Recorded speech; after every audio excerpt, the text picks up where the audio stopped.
where he's wanting us to take in. Got it.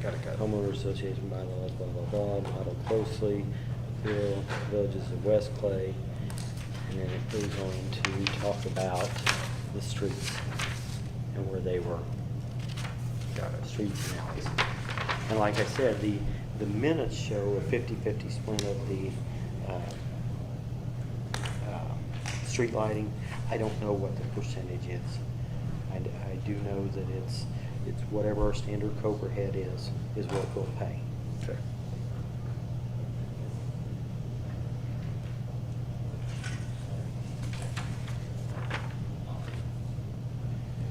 It's telling me it's unassigned. What's on the sign? The toll-free number. Oh.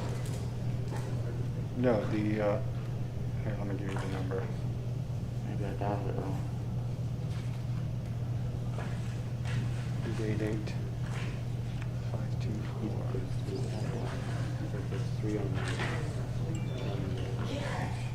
For what I dialed, but Welcome to the Taft Law Meeting Center, powered by Loop Law. One moment, please.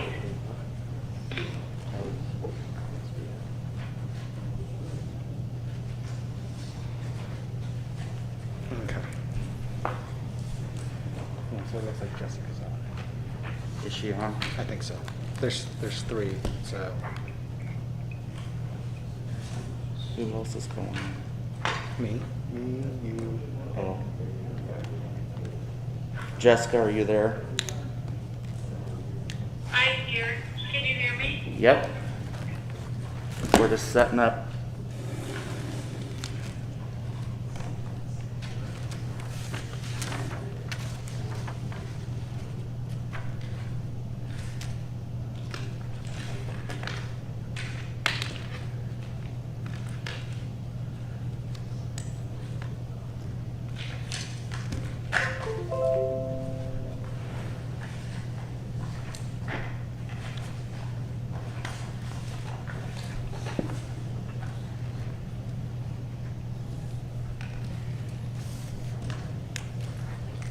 Is this my copy, Tom? Yes, you can have that if you want. I'm gonna make notes on it. Okay. I don't even remember when that goes back to. 2003, I think. Okay. 2003. Well, I mean, that was going to be a huge deal for the Right town of before the- Mooresville, and then yeah. It just went crazy on us.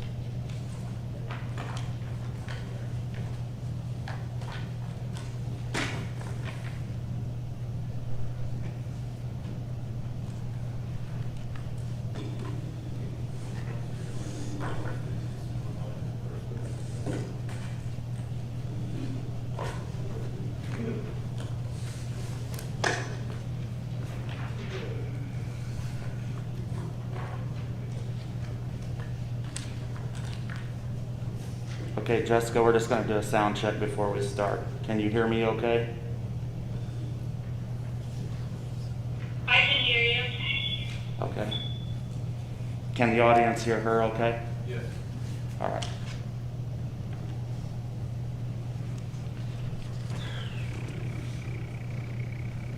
You ready?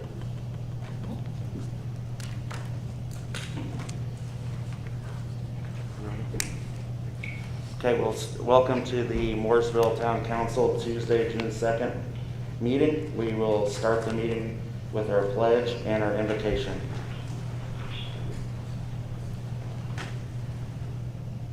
I pledge allegiance to the flag of the United States of America and to the republic for which it stands, one nation, under God, indivisible, with liberty and justice for all.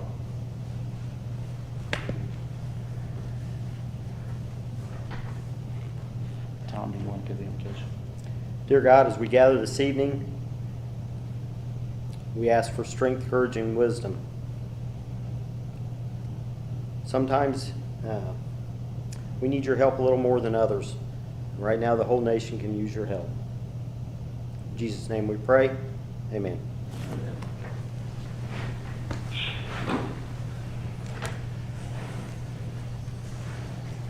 Before I call the meeting to order, I just would like to make a quick statement.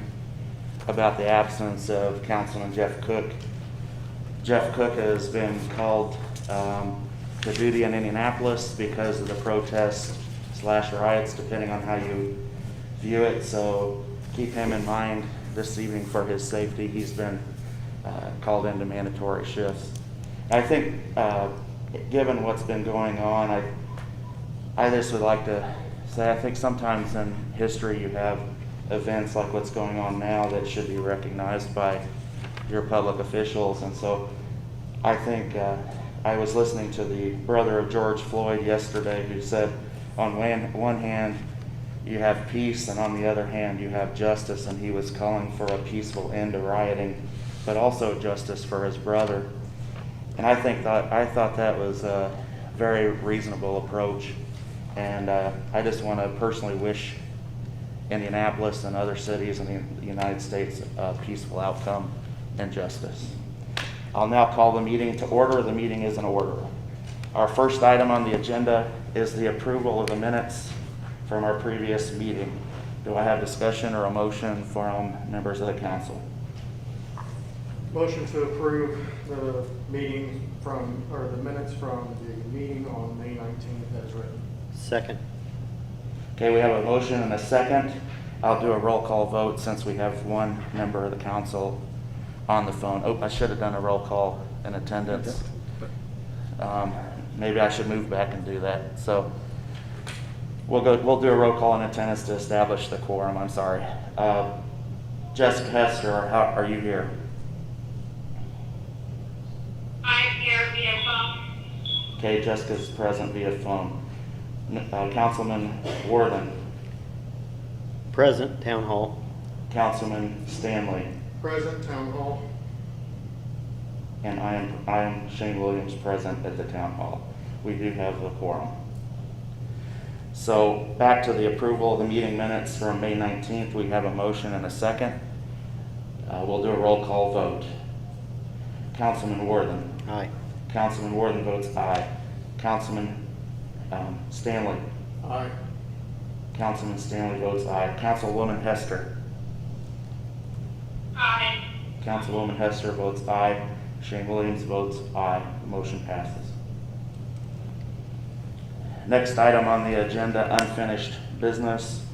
The SB1 Innovative Performance Technologies waiver and declaratory resolution public hearing. And you'll want to call the public hearing into, so gavel the public hearing into. Okay, we'll now call the public hearing into order. And then this matter is the SB1 Innovative Performance Technologies. They've asked for a personal property waiver or personal property abatement. And this is up for a hearing today for a waiver because the request was after the property had actually come into the state of Indiana. And so that's what it's for now, is to take evidence and hear to make a determination as to whether or not the council will grant that waiver for the later filing. So. It looks like we have Mr. Dellinger at the microphone. Motion to close the public hearing. We also have Brian Figg from Innovative Performance Technologies with us this evening, located out in Flagstaff Business Park. Part of the town's business retention, with the mic, is it? Closer to it. Part Thank of you. the town's BRE project, business retention expansion, is just staying in touch with our businesses. There was a day back in, I think, March, when I was getting hold of Brian, actually about another company that was seeking space out in Flagstaff in a building adjacent to Brian, or Brian Figg's office building. So when I was talking to Brian about that property, he brought it to me, hey, as a matter of fact, I got some new equipment that's coming in. And that's why then you saw my expediency in getting a tax payment application to the town so we could get on your agenda. Brian's situation with this, I think it's a new, $125,000 capital investment for new manufacturing equipment. He'll give you the details on it. As we showed you is that if you would waive the non-compliance because the property did arrive in Indiana and is technically was in place prior to this abatement, if you do grant the abatement, so we're asking for the waiver of non-compliance this evening.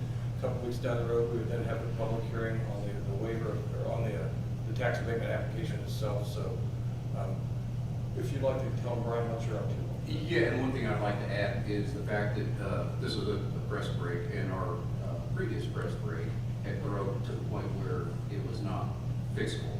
So this was an immediate acquisition that I had to do. So, I sourced my Best Buy and bought the equipment and had it delivered so that we could keep production.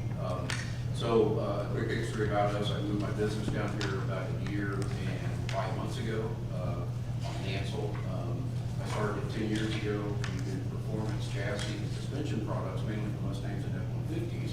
However, since moving here, I have also got a brand new customer, Equipment Technologies, and now we are making all kinds of field spray parts as well, which is another reason for this press break.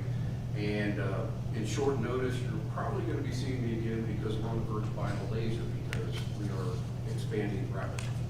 And I'm also, I just interviewed another employee today. We're going to be putting on 2 more people in the next 2 months. I'd like to point out to you, if I could also, when Brian came down from Hendricks County last year to locate his business here, it was without incentives, it was just some elbow grease, finding the space that was available.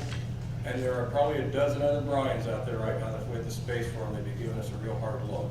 So it just reiterates the fact that we need to keep this going with this industrial development. Absolutely. I knew I wanted to buy a building. I came out of a relatively long-term lease of roughly 5,000 square feet. And I knew that the company was strong enough to purchase something. There's a sweet spot in the industrial world right now for buildings between, say, 10 to 15,000 square feet. And I looked at everything you can imagine in Hendricks County, and most everything was old and overpriced. I happened to stumble across this through a friend of mine who's a realtor. I bought this from Miss Debbie Green, and it was I think a fair value for a 10,250 square foot building. And I know of at least one other company right now that's looking for something very similar to mine in this area. But we just he can't find anything less than 20,000, 30,000, or it's really small. Yeah, we really enjoy being down here. As a matter of fact, my wife and I are going to move down here next year. Very good. Thank you, Brian. Just to reiterate, Morgan County Economic Development Corporation asked that you would approve the waiver of non-compliance in the public hearing tonight. Thank you very much. Thank you.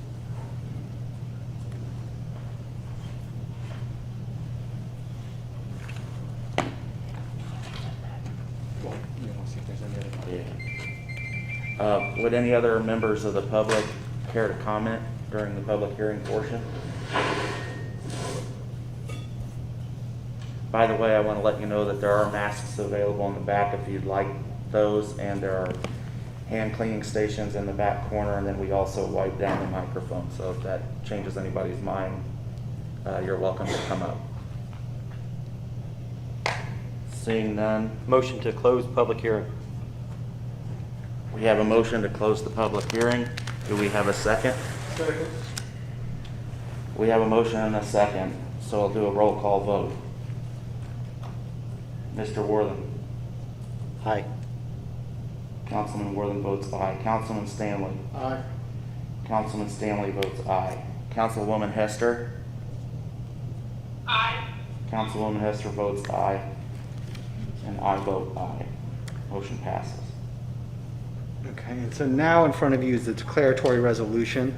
And the declaratory resolution has built in it a waiver of the late filing. Essentially what the declaratory resolution is, the first step in offering the tax abatement. You're going to declare this area as to be an area for economic revitalization. That allows you to then move forward with offering the tax abatement. And then if you pass this, which will be including the waiver of the time frame, we'll set the matter for a public hearing before the confirmatory resolution. And at the confirmatory resolution, that will be the actual vote on the abatement itself.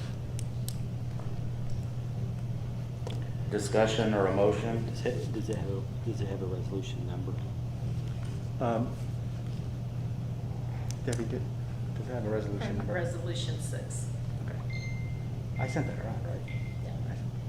Got it. I'm going to say this first. Thank you very much for investing into the town of Mooresville. We do appreciate it. He's talking to Mike. He doesn't really even care what I'm saying. So we're not going to let it happen. Right? What I was saying was thank you very much for investing in the town of Mooresville. We certainly appreciate it. I certainly appreciate it. I know that hopefully when you know, maybe in the back of your mind now when you said, hey, we're going to expand, we're going to buy a laser, that's one of the things that gives you an incentive to invest more here in the town, that knowing that at least this council will work with you, and the dynamics of the matrix system and the ability to give you a tax abatement are in place, and that's the tools that have been put in place to try to help you. With that, I will make a motion to approve Resolution 6, 2020, a declaratory resolution for a tax abatement with waiver. We have a motion. Do we have a second? I will second. I will second. Jessica can have it. Are you sure? It was a clear win for you. Okay, so we have, so Wortham motions, Hester seconds. So we'll do a roll call vote. Councilman Wortham? Aye. Councilman Wortham votes aye. Councilman Stanley? Aye. Councilman Stanley votes aye. Councilwoman Hester? Aye. Councilwoman Hester votes aye. And I vote aye. Motion passes. Hearing. It's automatic. It's automatic. Okay, that's good. So then the hearing date, the public hearing will be next. It'll be the next meeting, and so then I'll get the advertisement language over to Diana for publication. It just has to be published 10 days prior to the meeting itself. I'll get it to you tomorrow. Thank you all very much. Thank you. Thank you. Next item on the agenda is an update on gateway maintenance. I don't see Dave Moore. I know the bids went out, the request for bids went out, correct? I think he did. He sent out what he was going to send, I believe. And it's on the town website as well. Yes, and Facebook. So we're waiting for that to happen, and then we'll have another update next meeting, unless there's anything anybody else wants to add. I'm working on some ideas with the ramp flooding, and then the traffic patterns. You know, the one thing I'd like to kind of throw out there is, even though it's 2021, maybe we should consider, and I'm not saying make a decision at this time, but consider a truck route after 2021 when High Street's done and they say they're going to make a truck navigable intersection of Monroe and High. Maybe have a route that incorporates that. Just a thought. I will say I did see that the street department put reflectors on each of the islands on Indiana Street down here in front of Kroger and so forth, and so maybe that'll help them from getting hit all the time. Any other comments? Jessica, do you have any comments? I do not. Members of the public, any comments on the gateway? Okay.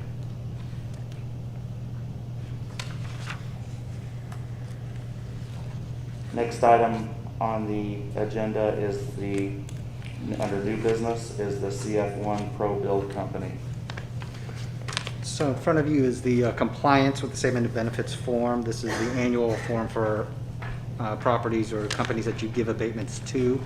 And so like what you're going to be considering for the innovative performance, they created SB1, which is a statement. It's an estimate as to what they will be investing, and so this is their annual report. And so you have a couple options. One, you can find them to be in substantial compliance and then move on. The other one is to find them not in substantial compliance, and at that time you call them in to ask them why they haven't met certain arrangements, but in reviewing this, it looks like they're well in compliance. Comments or questions? It looks like this is their last year on this particular abatement. So can we make it mandatory that they buy something else and invest in the town of Mooresville? You can try. I don't know that it'd be legal. Well, it looks like it's from their final years from Yeah, 2010. 19 to 20, so that would be payable this year. Last year's values, this year's pay. They've been a good company for the town of Mooresville also. Love to see anyone and everyone expand and purchase equipment. This was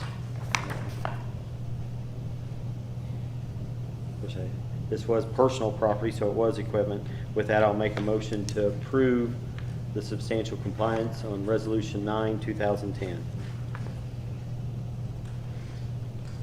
Okay, we have a motion Do we have a second? Second. We have a second. We'll do a roll call vote. Councilman Ward. Aye. Councilman Wooden votes aye. Councilman Stanley. Aye. Councilman Stanley votes aye. Councilwoman Hester. Aye. Councilwoman Hester votes aye, and Shane Williams votes aye. Motion passes. Next item under the agenda, under new business, is the executive appointment to Planning Commission, and it would be Kimberly Schofield. And Kim is in the audience here. Did you want to say anything, or no, it's up to you? I give you an option to. Come on up. Oh, come on up to the mic.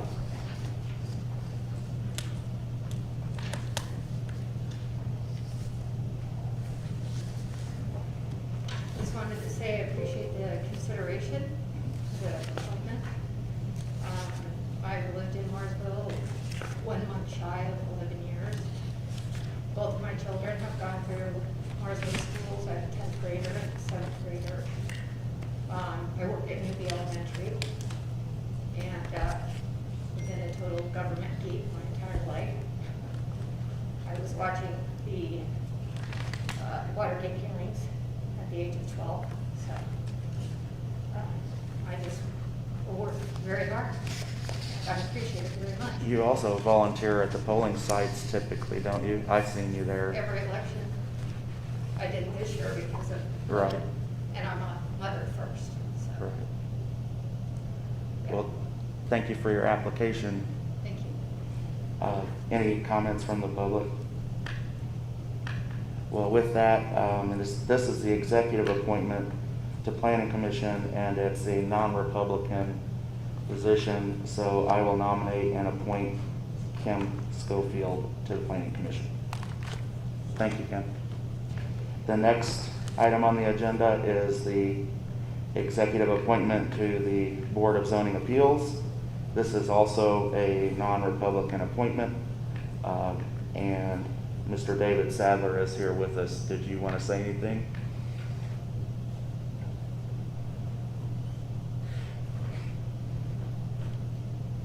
Thank you for the opportunity. I look forward to it. I've lived here 4.5 years. It's a great town. My wife and I love it.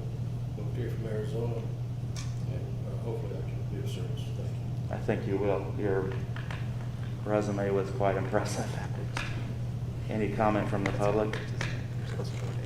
Well, with that, I will nominate and appoint David Sadler as the non-Republican member of the Board of Zoning Appeals. Thank you, David. Next item on the agenda, the Mooresville Kids Christmas Fund corrective action. And I think you were going to introduce this. Yeah, correct? so this was an issue that was brought to my attention regarding the Mooresville Christmas for Kids Fund. And the question was revolving donations made to either the town or more specifically the Mooresville Police Department for this fund. And so I was asked to take a look into this, and when we did, I was able to reach out to the individuals who run that Mooresville Christmas for Kids Fund. They voluntarily provided me with 3 years worth of deposits, and out of that, the majority of the deposits were made out to the Mooresville Christmas for Kids Fund. There were about $10,000 worth of deposits made out to the Mooresville Police Department. And the only concern that's involved in that is that when funds are made out to a town entity, then those funds should be controlled within a fund of the town and by the clerk treasurer. And so voluntarily, they did volunteer to write over and deposit those funds that were made out to the Mooresville Police Department back to the town. And so that's kind of the update on that action. How much was the amount that they wanted to turn over? It was the $10,000 that was made out to, over that past 3 years, to the Mooresville Police Department. All of those other checks were made out to the Mooresville Police Department, that combined. So there weren't any other town entities that were involved.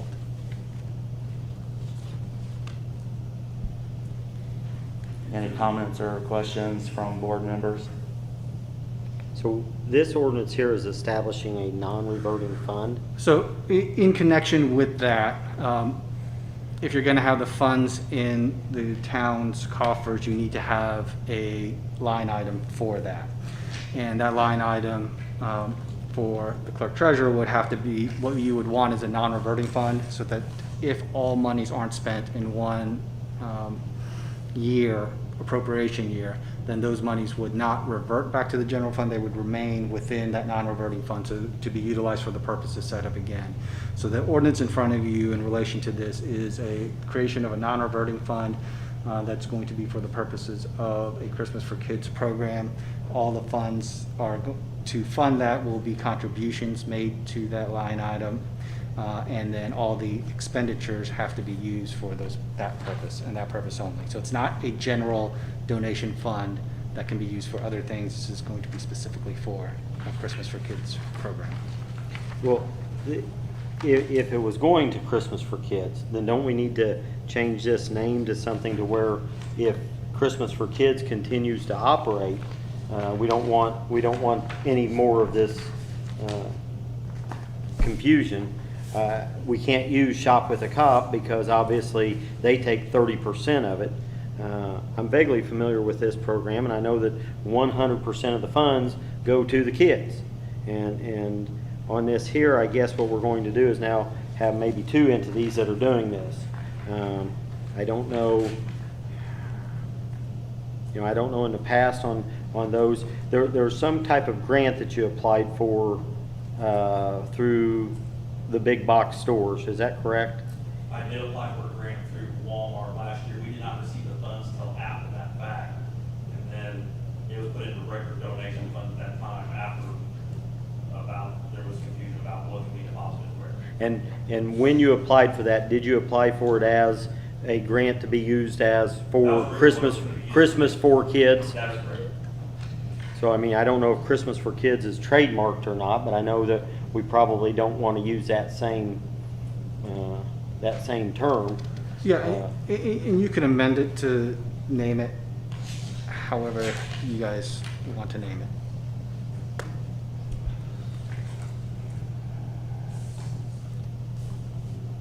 Do we know how long the account has been in existence?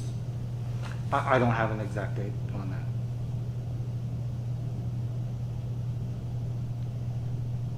Well, public record, you can look on the Secretary of State website. The corporation was formed in 2001 and administratively dissolved in 2005. So, 3 years, that's almost 20 years. 3 years isn't very long. And I do take a little exception with the statement that the money has been spent on the kids if they're willing to turn over $10,000 in the middle of June or beginning of June. That money wasn't spent on kids. And I don't know how much money's there, don't know how much was written to town entities without any kind of audit. And I don't know why on earth how public checks made to a public entity were deposited into a private account. I don't see how that happens. I mean, I've been here this will be 5 full months, and I would know better than to do that. So how's this been going on? Don't know. I think the intent was always to go to, in the application it said for Christmas for Kids, correct? There's no place to put that in. Okay. The Mooresville Police Department is what it was. Okay. There was not a, comments section or anything like that because, and I can't remember if they sent us a check or if we had it directly deposited into the donation fund because we didn't have a town fund for that type of program. But I can get with Diane and see whether we got a check or if it was deposited directly. I mean, that's fine. I mean, the intent is to do a shopping with for the kids with this, correct? Is that what the intent is? Absolutely, but I think when the town, you can look in the newspaper in last December, and it's been presented as a public charity using our uniformed officers. The chief, well, at the time he was the interim, it was in the paper accepting checks, and it looks to me as though the public thought this was a public charity done through the town, using town employees and so forth. And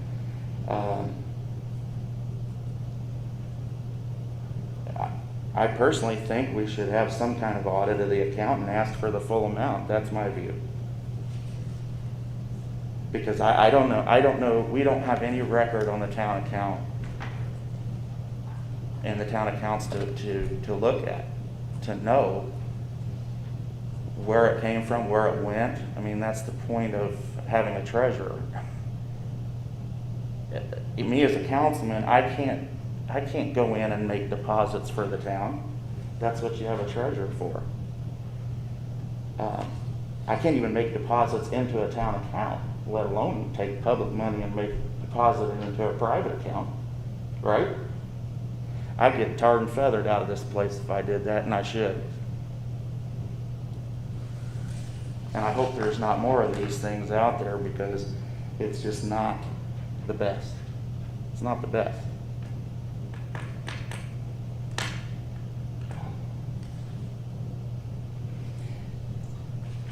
The solution is to create an account and account for it in a public way and where the public can see it. So I agree with wanting to form an account and an ordinance and going forward that way.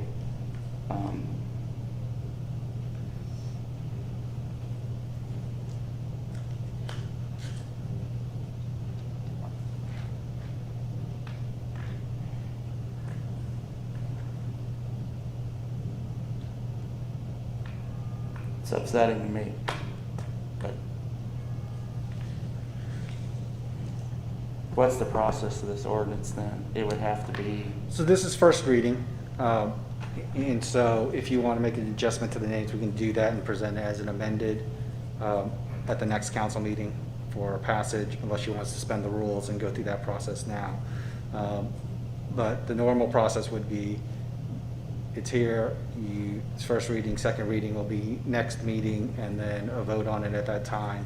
Once it passes, then that gives Diana the ability essentially to open up a new line item within our accounting software to start tracking those funds and accepting deposits into that account. if we do something with, if we move forward with this, does that allow you to continue to negotiate, figure out what's going on? Yeah, this is just setting up the account for the town to be able to accept donations into it and then make expenditures out of that, limiting the usage of those funds. How much do you have currently that you're holding money currently that's been donated because of this, correct? I know it's a check and some cash, I don't know the amount, it's in my desk, I just put it there until I was told what to do. Jessica, do you have anything to add? I do not.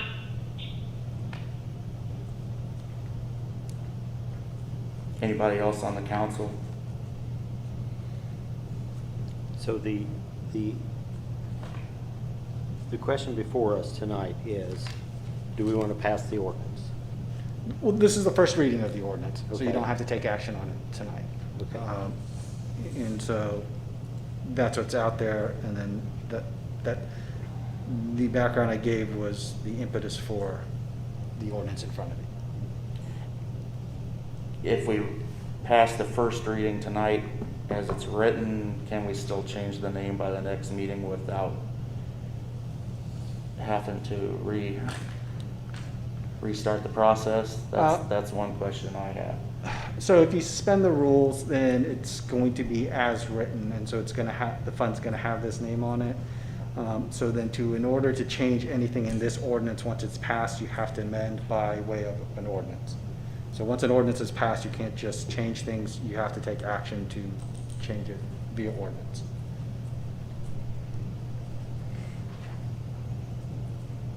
I do have a question. Can we see deposits and withdrawals from the beginning? I mean, I can reach out to who I was speaking to on that to see if we can get that information. I don't have any power to demand anything like that at this time, but I can see if I can get that information.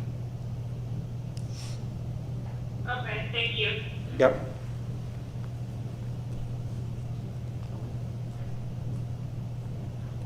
I'm gonna open it up to the public. Does, Sorry, oh, real go ahead.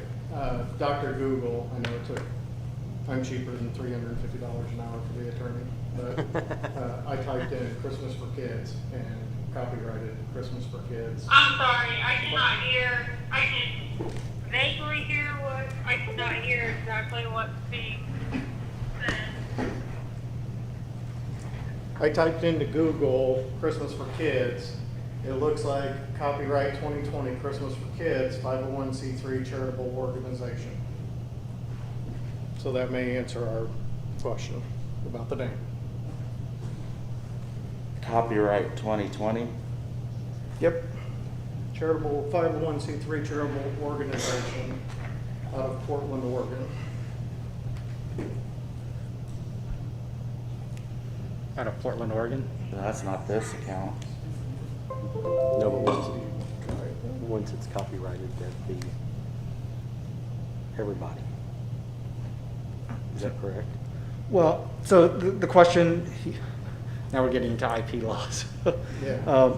When you have copyrights, the issue you have is confusion. So is there goodwill that's been built up through a copyright or a trademark ID that the other entity's trying to take advantage of or is receiving a benefit from? So when you look at a Christmas for Kids program, I mean, we can, this is just a name. From my understanding, it was the Mooresville Christmas for Kids is what the 501c3 was that was established originally. So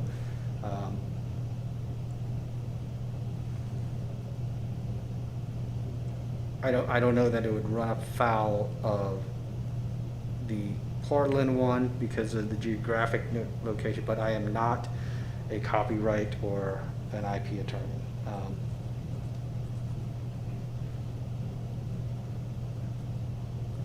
And they're even more expensive than I am, so.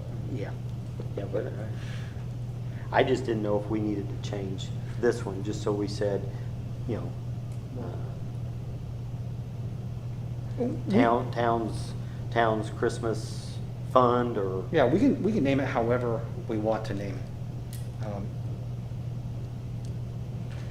Since we talked about it here in this meeting, would it be a bad idea to have you revise it and then suspend the rules the next meeting? Well, no, it'll still be a second reading, so I can come back with an amended version of this, and the only thing that I'm really changing, it's not the substance of it, but one of those things, then it's an amended ordinance that's being presented on second reading still. And so Okay. the action is to create the fund for this, the donations and the usage. The naming of it is not going to be a substantial thing, so we can change that, and it's still, action can still be taken at next meeting as if it was second reading. Can we change the name now and pass it on to first reading? You can.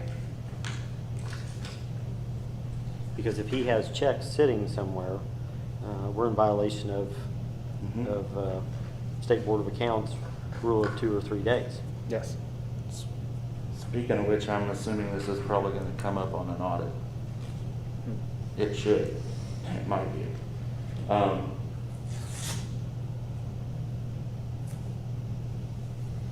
Well, So what, in order to amend it, what it would take is a motion to amend the ordinance to read however you want it to read. And then the second on that, a vote on the amendment. And then, at that point, you would have to take a vote to consider the ordinance on first reading. That would have to pass unanimously. And then you take a secondary vote on the ordinance itself on first reading. And that has to pass with a 2/3 majority. And so, and that 2/3 majority has to be of the entire council, so everybody has to vote for it here since you're short one. So you need 4 votes in order to pass it on first reading, regardless.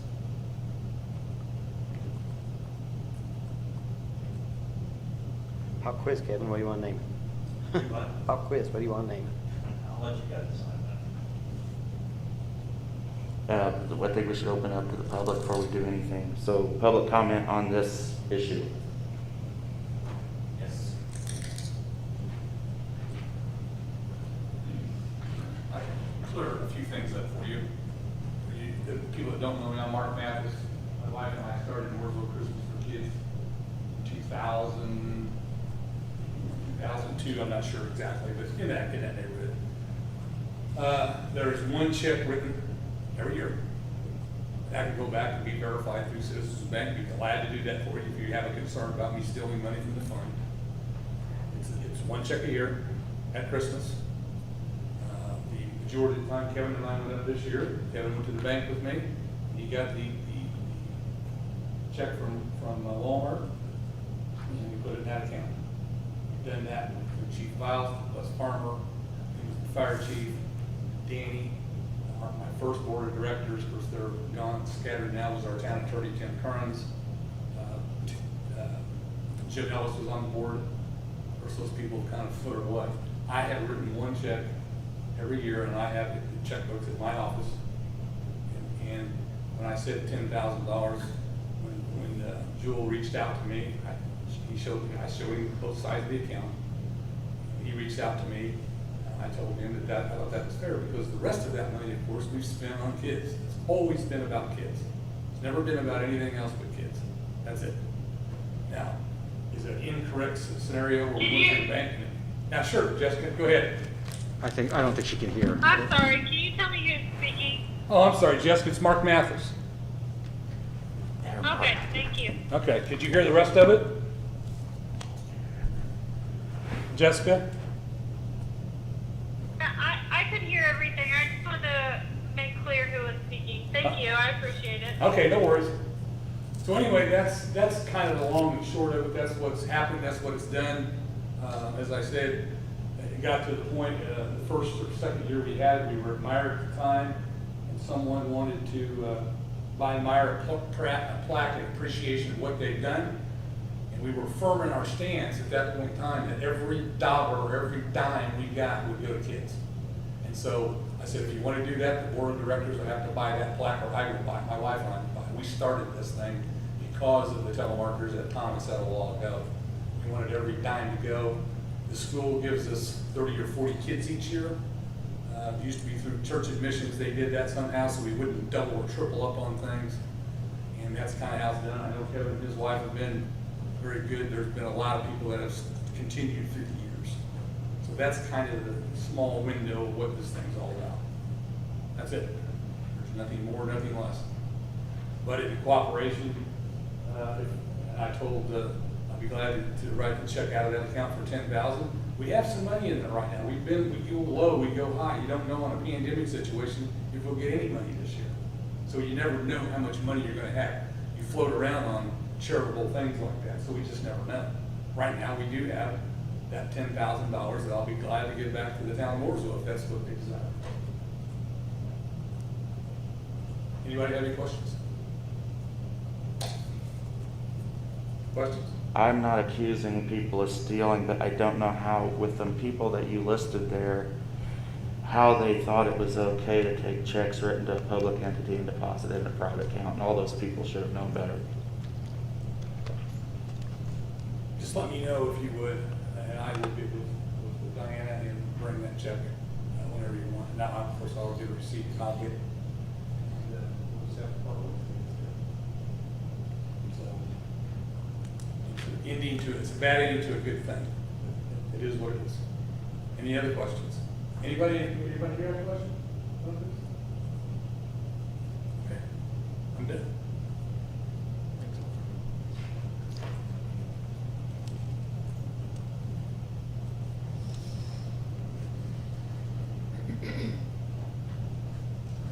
Any other comments from the public?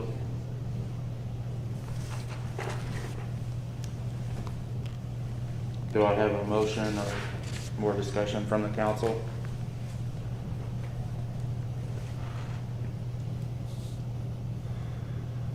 Trying to think of a name.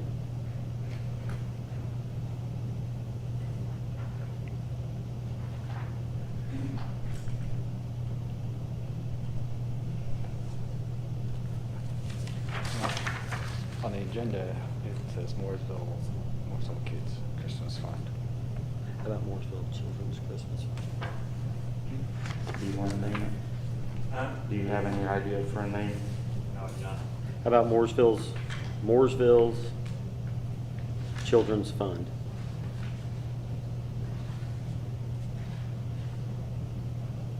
If I may interrupt just a second, if this helps Kevin out with that fundraising, we can change ours and maybe take a different direction. So if you want Mooresville Christmas, this is not my copyright, so I think that if that's the case, you're gonna have to change it a little bit, but you're welcome to. Well, it's really not me, because, I mean, the way we did it last year, if you agree, we opened it up to all town departments, and we had a pretty good turnout, did we not? It was always that way. That's one thing, Shane, and I'm sorry, I'm past my time here, but there was never any, the uniform officers were there on their own time. They weren't paid.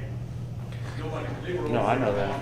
Same with the firefighter. They were comp- You just can't take checks made to public, I mean, Just because. We could take the if, Christmas out. you never let me walk you into a bank and have you deposit a check like that. That's not proper. It's not what the council is supposed to do. And I take responsibility for that. That's why we have a treasurer in the clerk's office. It's just the way it is. I mean, you could always just say, I can't accept this check this way, please make it out to the other account. Then there's no problem.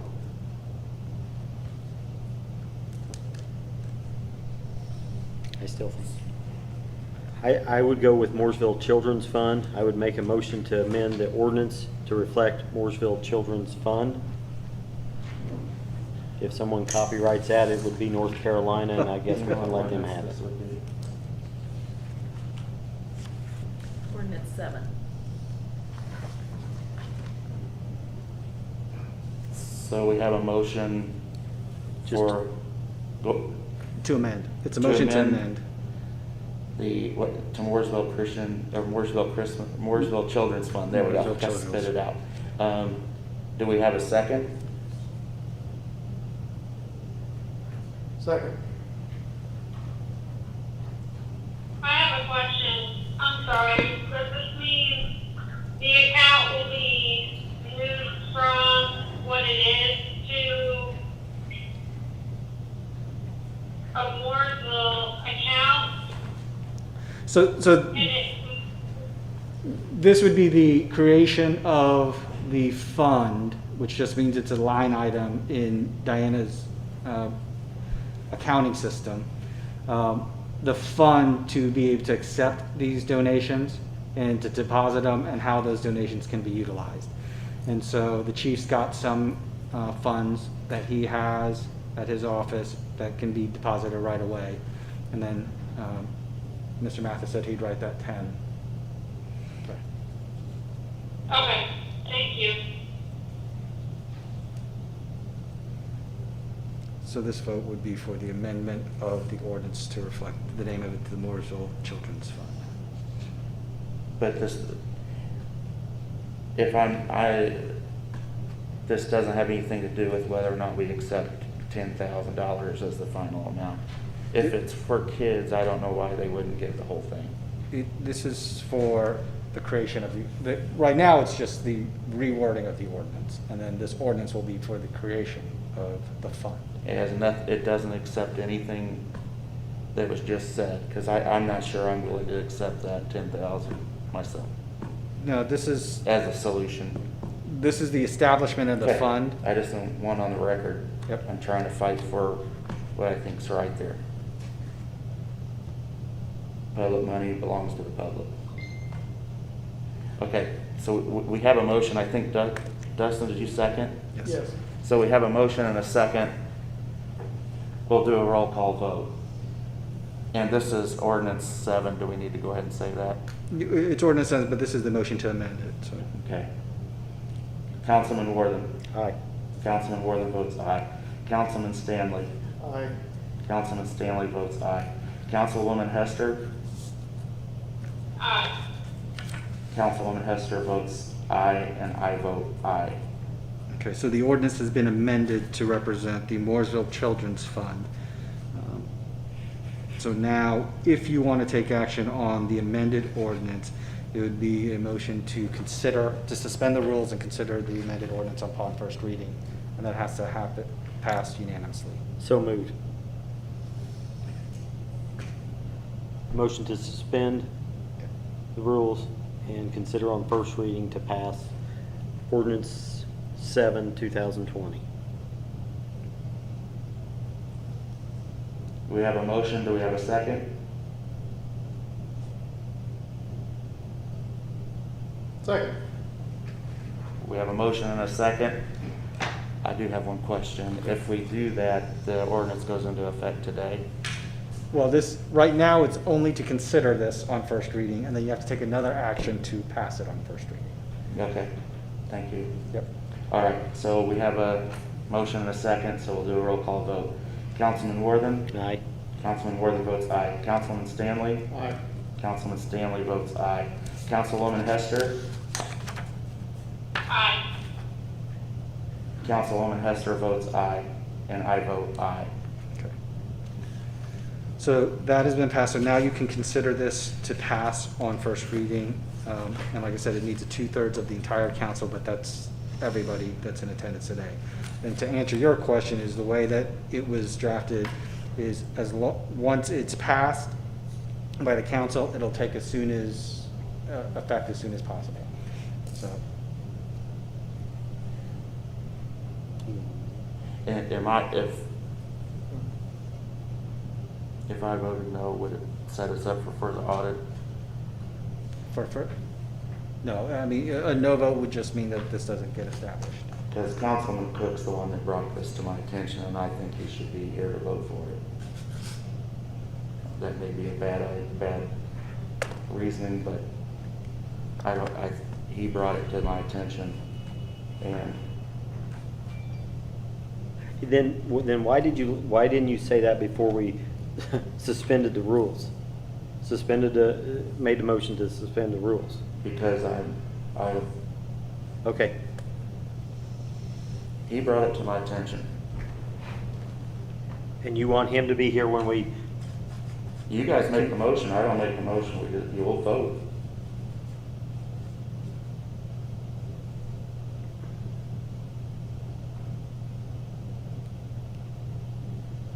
motion to pass on first reading? We have a motion, do we have a second? Second. We have a motion and a second, so we'll do a roll call vote.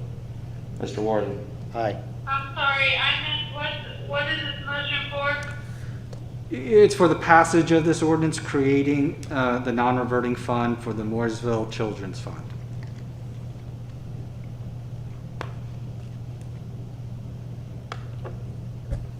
Did you have more questions, Jessica? No, I have no more questions. I do believe Jeff should be here as well, but I understand. Thank you. Councilman Stanley, how do you vote? Aye. Councilman Stanley votes aye. Councilwoman Hester, how do you vote? Aye. Councilwoman Hester votes aye. And I'll vote aye. Motion passes, but I do think Cook should get some credit for figuring this out, or bringing it to our attention. Okay, and so I'll get you a clean I version do as well. first, and then we can do so the signature, I mean, the signatures can go because it won't affect the spacing. I don't think I can make it work, but we'll get a clean version for you. You can make fun of that all you want, but you should be upset that more upset that public money went into a private fund. And it's not showmanship. Cook brought it to my attention, and it's a problem. We're fixing it. We're fixing it. We're fixing it, and it better not happen again. There better not be more of this. Next item on the agenda, town attorney letter of engagement. Okay, so this is what we discussed last time around. As we go through, there's just been a ton of things going on here, and so this is a revisement to the engagement letter that I have. Currently, I bill you on an hourly rate. This is going to be a flat fee monthly, and then that will cover all meetings.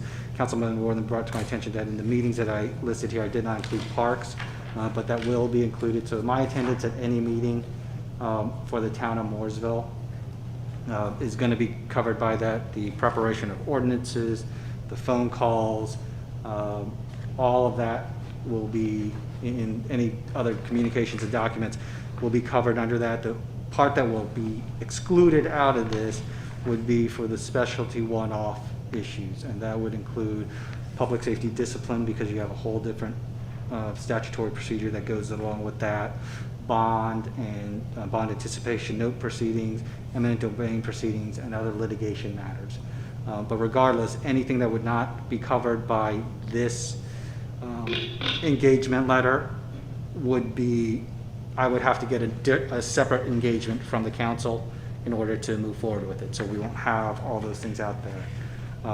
And then, so what I've done is I put this as a flat monthly retainer of $5,000 to cover all the expenses. I don't think there's a month that has been $5,000 or less yet. Was this offered to us originally? I offered to talk about a kind of a retainer type system, but the decision at that time was to do it on an hourly basis. Do I have discussion from members of the council?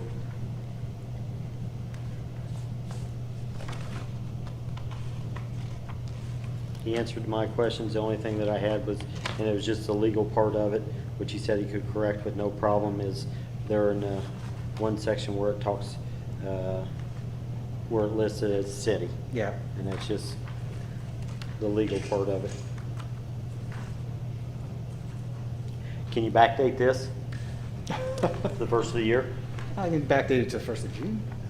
How about backdate it to 1st of May? Huh? I'll tell you what. You think so? I don't know about that. Shane, can we make that as part of the motion?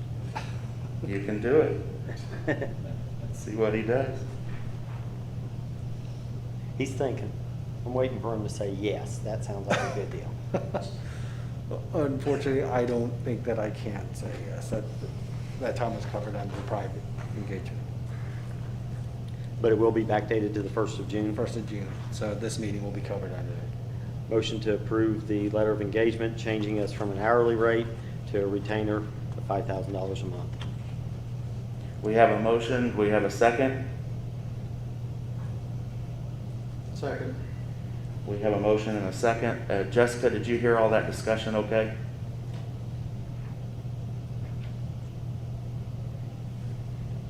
I heard a beep a minute ago. Did you hear it? It went Oh, I'm doot, doot, looking doot. up. No, she's still on. Jessica, can you hear us?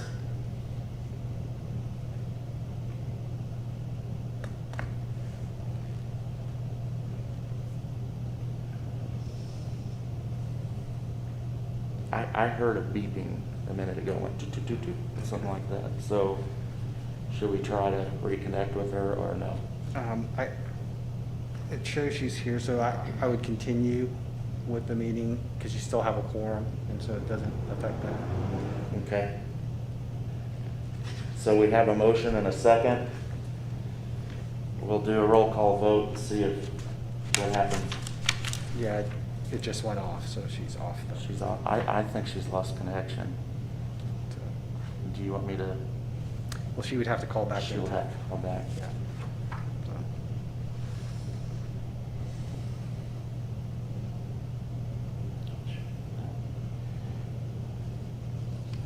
So I'll go ahead with the vote, I guess, then, if you think that's the right thing to do. It is. Okay. All in favor of the new engagement letter? Tom Worthing? Aye. Councilman Worthing votes aye. Councilman Stanley? Aye. Councilman Stanley votes aye. And I will vote aye. The motion passes. And I would like to personally apologize to the public that I didn't take this option, explore this option further, because I think I may have cost us a little bit of money. We had a lot going on though with the tornado, with COVID, with ice pack. It was an enormous amount of stuff going on.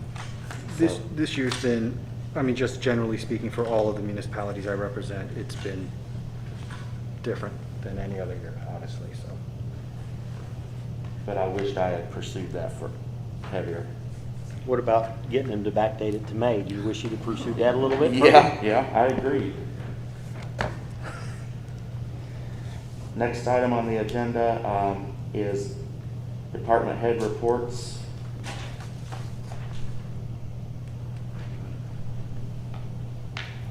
I was just gonna bring up one thing. I received several calls over the weekend with regards to the incidents going on in downtown Indianapolis. I've been in contact with Sheriff Myers, with Lieutenant Long down at Mooresville PD, Chief McKee over at Plainfield PD, and with the district commander with IMPD Southwest. We had no credible intel for anywhere in this area, so we've been going just as business as usual for right now until we get any intel. We've had no credible threats for anywhere in this area. There was some threats made towards Martinsville and Franklin on Friday. That nothing, it proved to be nothing. The same with Plainfield. Anybody have any questions about that? And as far as the checks that I have, do you want me to deposit those in the donation fund until the account is ready, or just wait for that to be ready? I would, Just come into the office and we'll yeah, I would get that to. work with you through that process. Any other questions about anything? Tornado siren at Newbie, you discovered at the drill that it needs a, There is a board of some sort, I don't know the technical term for it, but that's what's in the process. I've got a quote that I need to get with you a bit, because we got a quote for a new siren for both that, because we discussed about possibly one for Pioneer Park. So we just need to discuss, I think it's a $2,000 cost for the board fix. And I've also got some other information that I've been compiled about the area of coverage for the different sirens, because the coverage for the newbie siren is extremely small as compared to the other 4 sirens that we have.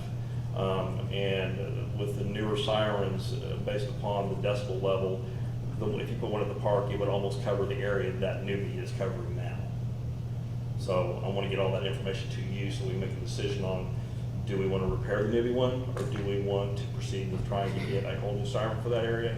And do we want to put a siren up at Pioneer Park? Is that acceptable as far as the information that you wanted? yeah, for now, unless other members of the council had a question. I know the county EMA had talked about, wanting to look at maybe placing sirens here. They have a different siren system that they're running now. I think Mark called it a 10 stack. Mhm. It's almost like a speaker system on a big pole as compared to the sirens that we currently have. They can actually make public announcements on them, That is correct. use them as a public announcement address system. Yeah, address system. That is correct. I think I would be happy to enter into some type of agreement with them if we can get them to fund it, before we put a bunch of money out Money there. into what we're doing. But I think if $2,000 will fix the current one, And it's at Newbie. I think it's the original civil defense one that was up here in the middle of town. It is. It's about, from what I was told, I can't verify this, 20 to 30 years old. Would that be correct? I don't know if that one has been changed. As far as the actual hardware? As far as, but when it was here, at the old town hall, I mean, that's how they brought the fire departments in.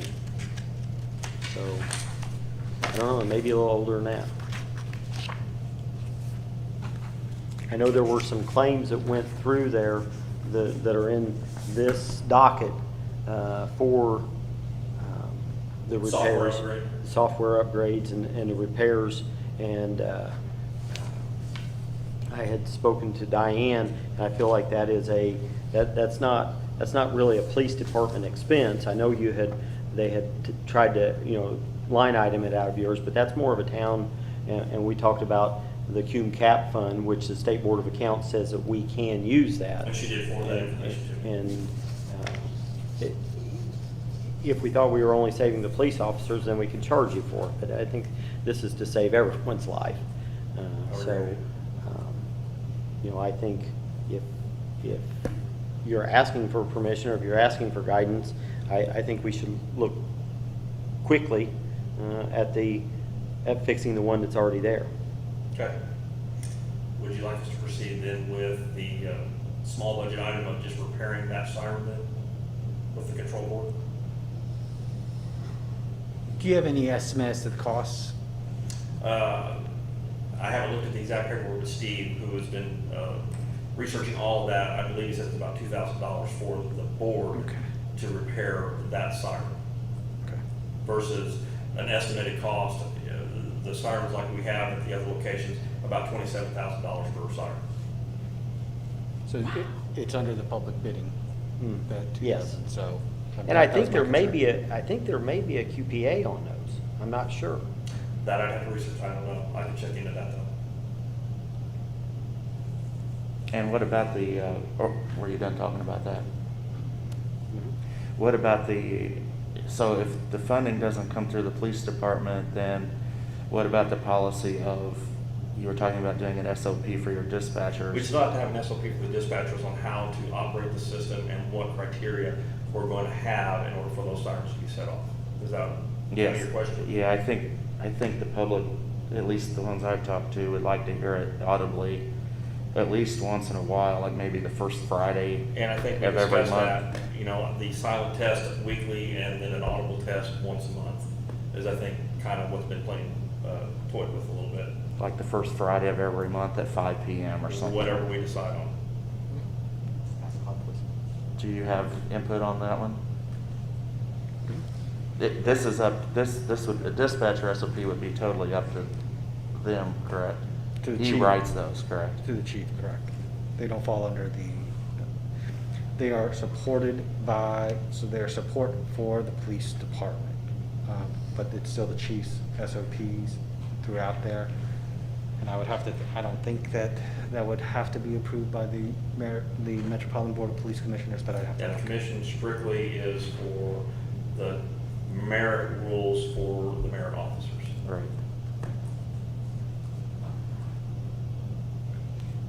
Any other questions on the tornado issue there, or thoughts? What about we made a motion last meeting for the emergency plan, the town emergency operations I plan? know Chief Metzger has been in contact with Mark Toomey. I think he was on vacation this week. Yeah, I think I remember that. So I'm going to touch base with him on Thursday. Okay. And see if we have a schedule set for next week sometime. Okay. We'll just probably get updates on that until it's done.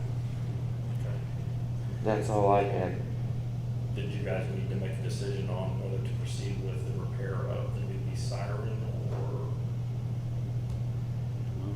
I mean, I don't know. I mean, it's a budgetary item that I can just go ahead and do and bill through the CCD. Is that correct? I mean, does there need to be a resolution on that? No, I mean, I think the consensus, my consensus is that we need to have it while operating. Yeah. Then that's what we'll proceed with then. Okay? Yeah, can you just let Councilman Cook know that since Yes, I will. he's your liaison and he's not here? I will do that. Okay. Thank you. Oh, Hello, Mark Taylor, representing Park Board. Wanted to let everybody know, last night we had a special meeting after the Lions Club. And in a joint decision between the Lions Club and the Park Board, we've decided this year to cancel Whole Settlers. There's just no way we can guarantee sanitation between people on the midway and social distancing. So at this point in time, we decided to cancel it this year. And then at our Monday meeting, we're going to discuss the downtown concerts and possibly the 4th of July.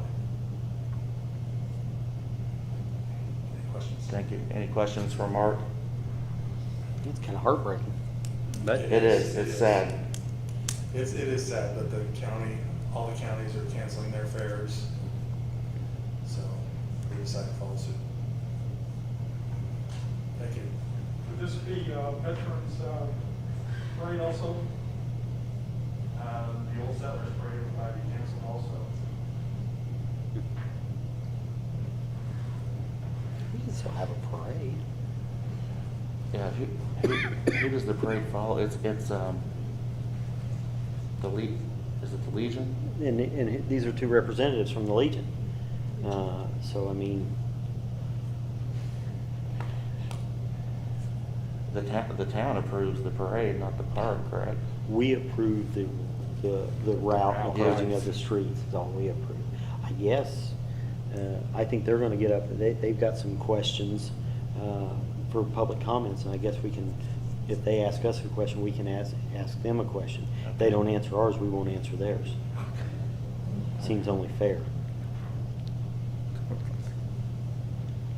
Any other department heads? I don't see any. So legal, next item, legal. All right, I got three things to bring up. First, regarding the phase one of the utility expansion. Part of that project, Kent Banning was working on this. They had applied with NDOT to get approval and a permit to install within the NDOT right-of-way. So they had that planned. That actually came through recently. So what that would do is it would change part of the layout of the project, where down on that last leg heading south, crossing 60, once it crosses 67, they're going to be able to place that within the right-of-way, which then now removes any need for any of the properties that we're looking for through eminent domain. And so it's just on the other side of that fence. Normally speaking, it's not a great idea to put it in NDOT right-of-way, because if NDOT then decides to widen the road or change the road, you're responsible for moving it. This right-of-way, I drove by it before the meeting, is a lot larger than the normal right-of-ways that you look at. And so I don't know that that would be an issue. And I know that Kent is here and can probably answer any questions better than what I presented. Would you like to come up? Did we wipe the microphone, Chief? No, I can And then you can wipe his glasses for him too. They're not shiny enough.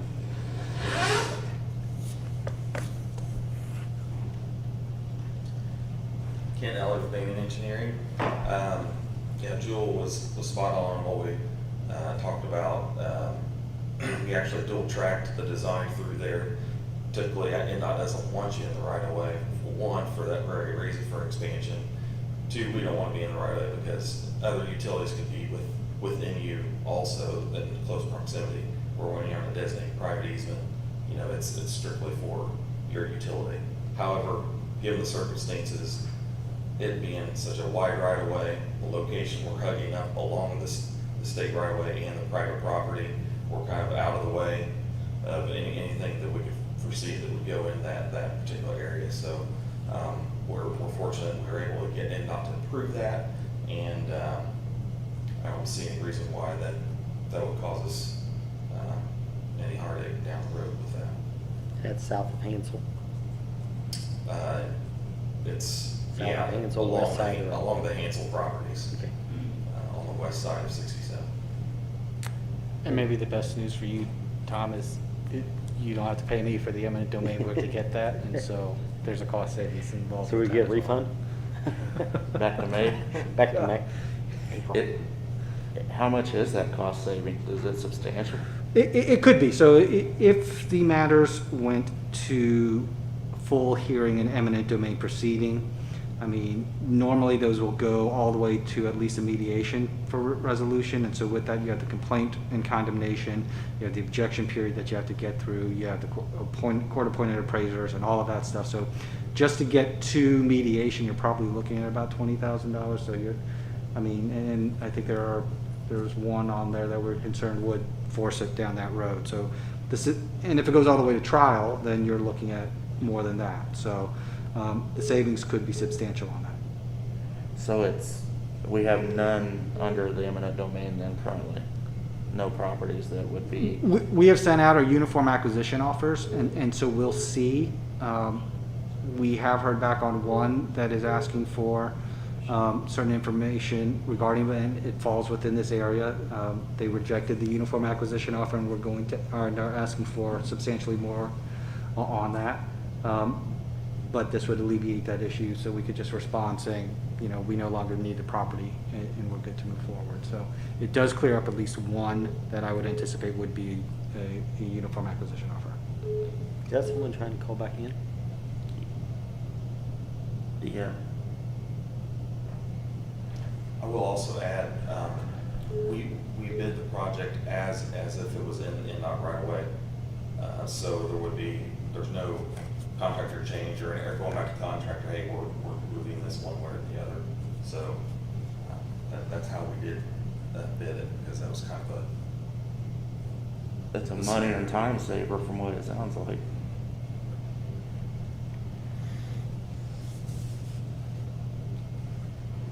Good deal. Okay. Thank you very much. Any other questions? Any other questions?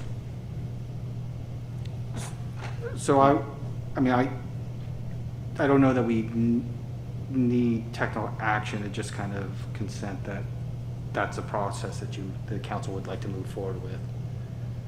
You need a motion? It'd probably be best, that gives him direction of how to move forward with the project, so. So you need a motion to approve placing it in NDOT's right of way Correct. with their permission? Yep. So moved. We have a motion. Do we have a second? Second. We have a second. I guess we can just do all in favor because we don't have anybody on the phone. So all in favor? Aye. Motion passes. Thank you Go very down much. that way. Thank you. Second item, last meeting, Mr. Clark came and talked about his landlocked property. I started doing the research on that, and then everything in the country kind of went haywire and crazy, so I have not completed the work that I was doing on that.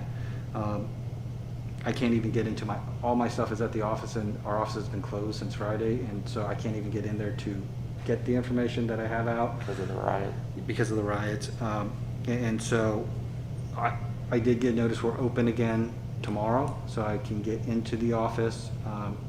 So I hope to have updates on that and have more information for the council at the next meeting, if that's okay. The final thing is, with some of the eminent domain projects along phase 1, there are a couple properties that have mortgages with different banks. Some of those banks are banks that Taft represents, and so it can be a potential conflict in that we would have to name them. In order to proceed with those, I would just need consent from the council that you're comfortable with me continuing in that. If not, I can find somebody else who is not affiliated with Taft and doesn't have a potential conflict to pick those up. And so that is up to the council.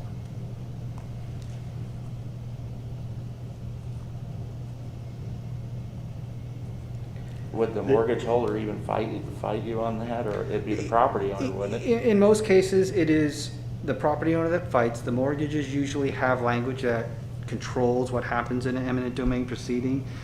They normally don't get involved in the action unless it happens more often in commercial, but these are all residential areas that the mortgagors are attached here. But in the complaint itself, the statute requires that we name all interested parties, and those interested parties would include somebody who holds mortgage. And so we would have to name them, and because we named them, it would be a potential conflict, so. Would you still represent us? Yes. And nothing you can do is going to, I mean, you know, the question always is there a way that you can finagle the system? I mean, nothing you're going to do on eminent domain is going to work the system. I mean, it's going to be a set price, and we're having a third party do that. Correct. So the process of eminent domain actually protects everybody, and it is, I mean, it's built into the Constitution now, that when you have eminent domain, no individual can bear the burden for the rest of the public without just compensation. And so the eminent domain proceeding sets forth the procedures and the policy and how just compensation is decided. And so, as you were saying, we have an independent appraiser who's valuing these easements that we need, and that's in the uniform acquisition offer. So it's just the process that way. And then when you get into eminent domain, it is about the valuation from the court. So the court will appoint 3 non-biased appointed appraisers to make a valuation. The problem, and I think where eminent domain gets a lot of bad press, is when you have entities trying to take property, then give it away to another private developer or something like that to kind of create that situation. That is not this situation. This is your sewer, the phase 1 of the sewer expansion. So it is, We're just talking about an easement, so correct, just access, and we're not taking property. right, well, technically, under the analysis, you're taking some of the bundle of rights because you have the right to both access it and install the new phase of the sewer Under the ground. there. And so you'll have this 30-foot wide in some areas, 20-foot wide in some areas easement where the utility line is, and then you have the right to then go in and maintain, upgrade, replace that line as well.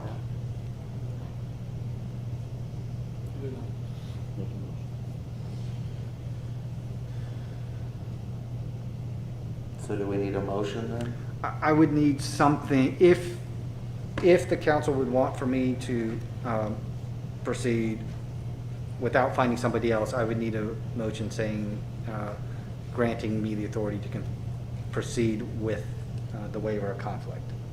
Do we have a motion? So moved. Second. We have a motion and a second. All in favor? Aye. Aye. Motion passes. Okay. Anything else legal? I don't have anything else on my paper. Next item on the agenda, public comments.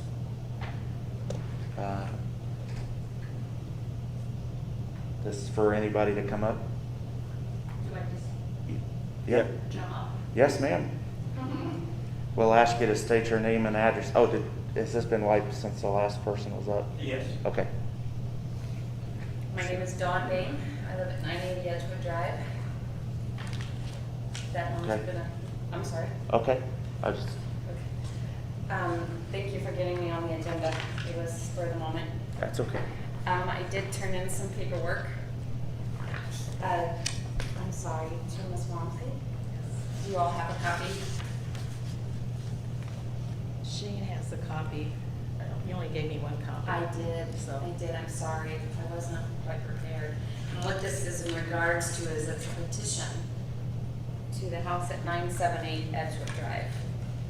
I personally went around and I have about 60 signatures. This house is a nuisance, illegal activity and drug use, counterfeiting. We've had burglary and theft from occupants of that house. There's fighting, weapons, overdoses, too many to count, as well as I do believe there's been a death there. The outside junk, outdoor storage, garbage, and recently animal neglect, as well as, I believe, child endangerment due to an overdose with children in the house, toddlers in diapers. We want something done with this house. It's been a nuisance for years. SWAT's been there. And I don't know what else to do. I don't know whether to call local news stations down there to hear our story, because we have rights too. We are members of this community, you know, as well as everyone else. So I just wanted to bring this to your attention. And please asking for help, we all are. I don't know if you're aware of it or not, but we need something done. It's just a bad neighborhood. That's all I can say. You know, my family, we've been in that house for 50 years. My mom, my dad, me, and I'm not leaving. And they're not gonna run me out. But we have children in our neighborhood that don't even wanna go outside to play because of this house and the activities that are continuously going on here. So I'm asking for your help, and if there's anything you need from me, pictures, documentation, whatever it might be, I'd be more than willing to help. This house is just around the block from where I live. And like she said, you know, it's not every night, but I think this evening. Would you like to comment a little bit on that? Yeah, well, hold on just a sec. Okay, Yeah, yeah, but I think this evening there were 2 police cars that went there, Oh, really? and it's, That's because there's warrants for arrests. and Dawn and I had discussed it, you know, at length, and I know that we have some ordinances on nuisance. I think there's some state ordinances, but I had asked her, and she said, do you think this would help as far as just to show that it's not one person that is seeing this from clouded eyes? It's the entire neighborhood. It's everybody. And it's, you know, it's referred to not as 970, it's referred to by other names, and we do need help. I mean, and I know this goes on other places. Sure it does. This just happens to be where we see it. Sure. So, and Kevin, if you could, I think you could really light this up. Well, like she said, I can confirm quite a bit of what she said. I do believe we have had a death there due to an overdose, and I know we've had probably 3 or 4 overdoses in the last just couple of months there. Was it Friday? I know last Saturday they responded there. Sergeant Schultz is running with that right now, and I don't know, there was quite a few people they arrested. I don't know how many people arrested. They took numerous animals out of there. It runs the gamut from ducks, cats, dogs, lizards, all kinds of stuff. Living inside the residence. And there was a family living in one of the rooms, a whole family. Sergeant Schultz had been in contact with DCS, been in contact with the prosecutor's office, been in contact with the health department. He's doing what he can legally to try to rectify the situation. I believe in the past they have tried to do a forfeiture on the house, but there's a mortgage on the house, and if it's not, I guess, fiscally responsible, the prosecutor's office is not going to go for the forfeiture. And I think that's what happened in the past. I don't know how much that mortgage is. We've been there several times. We've arrested numerous people out of the residence. We've arrested people in cars that have left that residence. It is an issue. We're trying to do what we can legally through the prosecutor's office to rectify the situation. So we're open to suggestions also. Well, And again, like Councilman Wood said, it's not the only house like that in the town of Mooresville. There's a couple others that we have the same issue. And I was listening to the radio, they had one, I don't know if you know Merriman Road. They had a shooting down, or shots fired, I think, down in the Brooklyn area, and it was involved with the same house that we have constant problems with. So it's not a unique issue. It's not like Indianapolis, but we do have little pockets throughout the town that is kind of similar to your situation. Well, we all see it every day. You know, our kids go to play, there's syringes in the yard. It's not right. It's not. Do you call every time you see stuff like that and everything like that for us to come get and everything like that, so we have documentation of that then? Okay. And I've called there so many times that Detective Richard has put in that anytime I call, it's to be a report made, not just a call in. But thank you. I'm freezing. Thank Any you so other much for adding. questions with regards to that residence that I can? What can we do? unfortunately, the chief is right in that there's not much you can do other than enforce the law there. So it's going out on the calls, arresting people, things of that nature. The town itself does not necessarily have the power to take that property and move somebody out of that because it's the property rights. Now, one thing that I was thinking about is what the chief brought up is going to be a forfeiture action through the prosecutor's office. So the prosecutor in each county has the ability to go through if it is either a RICO charge or a corruption type issue, or it's a related to drug dealing, then they can take any property and file a forfeiture action, which then they actually take possession of that property as part of that to abate that either the corrupt business practice or the dealing narcotics issue.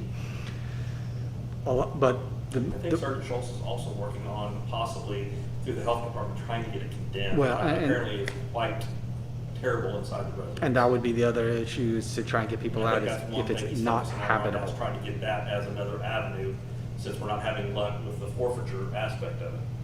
But those are outside of your police department's hands. Why won't he do the forfeiture? Because he can't make money on it? Is So, that what I'm hearing? Yeah. Because there's a mortgage? I believe. What's that got to do with solving the problem? so the way that forfeitures work are very complex because there's been a lot of case law recently on forfeitures as to whether or not it should even happen and whether it's constitutional. But the forfeiture provisions allow for, if there's a drug use or a corrupt business action, to try and stop and abate that, the prosecutor can bring an action, and it's a civil forfeiture, so it's in civil court, it's not part of the criminal proceeding. And so you have to file a lawsuit and go through that whole process of getting the forfeiture through. Can the homeowners file the lawsuit? No, it has to be brought on behalf of, by the prosecutor, and there has to be an underlying drug dealing charge or a corrupt business action, so a RICO charge. And both of those charges have been taking place there. Yes, So because we at that have residence, at arrested those- several people for counterfeiting. Right, and so, I mean, if he was considering it, if they were considering a forfeiture action, then that means that you had one of the underlying conditions. I will try to get more detailed information on that, but I believe they did attempt that before and it did not go through. Maybe there's been more stuff happen since then. Oh, yeah. Well, I'm hoping that he might have good luck with the getting the house condemned. I'm hoping, because they said it was quite bad in the residence. Can the public call the prosecutor? Yeah, they can call a prosecutor. There still has to be the underlying basis for it. So there's actually a separate probable cause hearing on the right for the seizure itself. So their best bet's to continue to call law enforcement? Yeah, Every time. because that's the underlying thing that also would trigger the forfeiture action is a criminal action.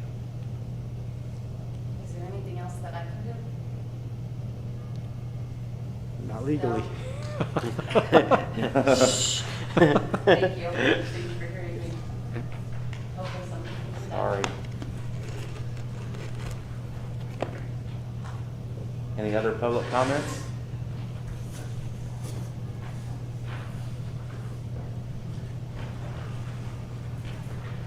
I'll start with the subject, David Gilbert, Mooresville American Legion. Hi. And I'll start with the subject I didn't know we were going to discuss, the old settlers parade. Historically, we've been doing it now for 20 plus years. And what we do is coordinate the activities, the registrations, the alignments, this type of thing. Yeah. Work with the council, getting approval on the routes, the police department on the safety, this type of thing. And I believe, to me, if they are canceling Old Settlers Park or a fair, then we should probably also plan on canceling the parade. Just for safety's sake. I don't know what the legalities are, who has to approve that, but like I said, we do the coordination. I think what's happened in the past is you guys have, or the park or you or someone has come to us and said, hey, we want to close the roads for the parade, and that's really all we have. That's all we have for it. So Is it if you up don't to come, us to just if- say we're gonna not have it this year? Yeah, I I mean- think so. So if there's no petition to the council for a parade to consider for the route closing, then there wouldn't be a parade. I don't know that the park, this would be kind of going off on a tangent here a little bit, but I don't know that the park's decision, park board's decision not to have the Old Settlers Festival would necessarily force that decision to cancel the parade. But if the Legion decides that it is not in the best So the interest parade's of. always been a kind I of know. precursor or built into the fair. They're kind of one and the same. Are you worried about people gathering in groups along the streets more than the parade itself? Oh, That would be they- the primary issue, yes. Yes. And the streets are usually packed, They are, yeah. yes. And then at the fair, or at the school, they're packed with children and everybody's running all over the place. So I can't make that decision. I'll get with our commander. Who do I report back to? I think if you just don't ask, we won't we won't have it. We'll have a lot of people. I would assume that your first contact would probably be the Mooresville Times, just to tell them, hey, we ain't having it. I mean, it's not ours to. The only thing that we really do is tell you, yep, we'll close the streets for you. So I mean, that's kind of. I'll get the answer, we'll contact Mooresville Time, and I'll Can I contact give you Casey. my email address, that way, just so Yes, I know yes, sir. also, I appreciate it. When is your anniversary? When is the September? Is it September? You guys are 101 this year or something? Yes, 101. Start 1 year. Maybe you could. John's been a member most of us. Well, I knew he was one of the. I knew he was one of Only the 52. one of the first members. But I don't know if maybe you guys can come up with something new and exciting for us, or maybe you could partner with the schools if they're going to have the homecoming parade. I think that's usually in October or something like that. Maybe, I hate to see it all go away, I guess. Several of those people have been there for years and years as far as the exhibitors. Yeah. Yeah, that might be an idea. Okay, thank you. Our purpose here this evening is our concern for the health and safety of all of Mooresvillians, and that a moratorium should be implemented on smoking in all businesses until COVID-19 is behind us. And that is our request. We have already taken action at the Legion and passed a resolution that until this COVID-19 is taken care of, American Legion will be non-smoking. But what our concern is other organizations, a lot of the people traverse between the different clubs and this type of thing, and the smokers, they're breathing in, breathing out. They have smoke eaters that are pushing the air back down on top of people, and we're just looking that we want to make it citywide, no smoking within any business within Mooresville. And fraternal organizations to mere businesses. What are businesses? There's a lot of stuff we're gonna have to jump through to make that happen. Right now, I mean, there is a ban statewide on smoking through places of employment except for clubs, bars, things of that nature. So I would have to really take a look, since the state has taken a position in that area, to see if we go above and beyond that, if it would fall under home rule or violate the setup. I'm not saying that I'm for or against it. I'm just saying I need to look into it. Bloomington, as a city, has an ordinance that the American Legion's, VFW, Eagles, Mooses, all those are non-smoking per the ordinance of the city. And what we're looking for is the temporary portion of it until COVID-19 is done. When he came in to ask when our next meeting was, and I told him this evening, and he ran that past me, I told him I was not courageous enough to fight that battle. Because I know when the smoking bans came in, that was the big battle, was you're not going to tell me what to do. And I'll be darned if I want to make a bunch of veterans mad at me. So, I don't know. I told you very frankly that I don't know that I could support it, but we would definitely ask. So, I guess if... Yeah, that's one of the issues also. A lot of the young veterans are not smokers. Them and their families are not smokers. It's a lot of the old people like us that was pretty much forced to smoke when we went in the Army. And That's all you... we're smart enough not, once we got out of the Army, to quit smoking. But we still have, in probably the bulk of our people do not smoke. But yet, when you bring it up for a resolution, we get people coming in to vote that hadn't seen in 10 years because they've got their own network to get out. We're just looking at it from a safety standpoint, health standpoint of the whole town. Just something basic common sense to me. Oftentimes, the things that make the most common sense Can we backdate that? in the world just don't fly under legal analysis. This very well may, and I will look into it to provide the council a legal opinion as to the legality of how it does, but. can you embarrass each other, each organization embarrass each other into doing it themselves? We're trying that. Thank you very much. Thank Leave you. this with you? Thanks for what you do at the parade normally too. Thank you. Thank you for your service. Yes. Any other public comments? Next item would be the motion for the approval of claims. Do we have a motion? Make a motion that we approve claims in the amount of $354,419.88. We have a motion. Do we have a second? Second. We have a second. All in favor? Aye. Motion passes. Town council comments. Councilman Stanley, do you have anything? I do not. Councilman Wortham? No.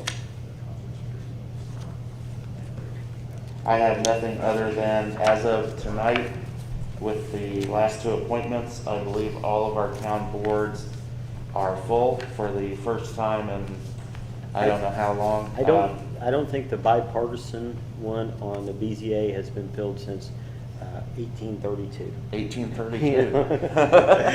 It's been a while since they've been full, so I think that's something that we should celebrate as a council. And also, I just want to check, do we have the list, an updated list running in the clerk's office? We were Of going to, appointments? we had discussed that, Shane, and I was going to ask Jewel if that's really something that we would want to start documenting for town, because it's, you know, it changes so much, and it's gotta have someone take ownership of that. So I'm not sure what the question is. A master list of appointments, because there's so many and they're appointed by different people, have different terms. Some of them, I think some on the park board are appointed by the circuit court judge. There's like all these caveats. So one thing that we can do is, since I'm not gonna bill you hourly for it now, is I can create a spreadsheet which Okay. has that, so if you get me a list, if we have something that shows who's on there and when they were appointed and what board, I can make a list or a spreadsheet which says, this is this appointment, this is when they would be due, and then kind of update it that way, to keep it, because there are so many different rules and statutes as to whether it has to be a political appointment or a non-political appointment, whether it has to be a 3-year term, 4-year term, whatever. You almost have to be a linear programmer Well, because people resign or pass right, away. and so you got to stay on top of it, but, so yeah, I'll work on putting together that spreadsheet. And I think, Tom, you made one. Oh, well. $350. Retroactive. But yeah, so I'll put this together, and so it's got a lot on there, okay? That's my master copy, though. I need a copy back when you're done. Well, Is okay. that a current copy? It was current January 1st. Yeah. So I'd like to have Let it on me- the website. let me do this, because this is your only copy, and because I'm still not sure that We need to my take down office our is open tomorrow. appointments, too. If I can give this to Not open. Diana, can you just scan this in and email it to me, and then so it never leaves town hall? That way I know it's not gonna get lost. The reason why I say this is, if I'm working from home tomorrow, I got the kids there, and I don't know what happens to some of my stuff. Crayons. Well, that's the other thing, is you can end up with new artwork on your face. That's all right. If you look at it, it's artwork too. Okay, any other comments? I will say one thing, just for the record, that unless there's a new executive order, then this should be the last meeting that we will have available for the electronic meetings, because the emergency declaration will expire tomorrow. But we'll see. A lot of things have happened recently, so. What's our occupancy rule now? Is it 100? Right now, it's 100. And as things stands now, July 4th is Full open. full open. That might be something we ought to say on the record. The treasurer's office is open regular hours now, correct? Yes. And police department, fire, I'm assuming. Is everything else open? I don't know about the town court. I think, because Captain Cage was talking with the town board, and I don't think they go until next week, I think, Okay. is what he said. But the- They've not been open for regular hours. But the clerk's office is open. So, our next meeting date will be Tuesday, June 16th at 6:30 here. Do I have a motion to adjourn? Motion to adjourn? We have a motion, do we have a second? Second. We have a second, all in favor? Aye. The meeting's adjourned. Thank you. Hang this up, so then you're, wait one, because you're gonna be, it's gonna You're start. the only person in this meeting. Please stay on the line. So, I just saw last name Williams come up and see, so I closed the bar. I put that on there on purpose. Okay. I have, Be safe. We've got our second car now. So we should have the next two hopefully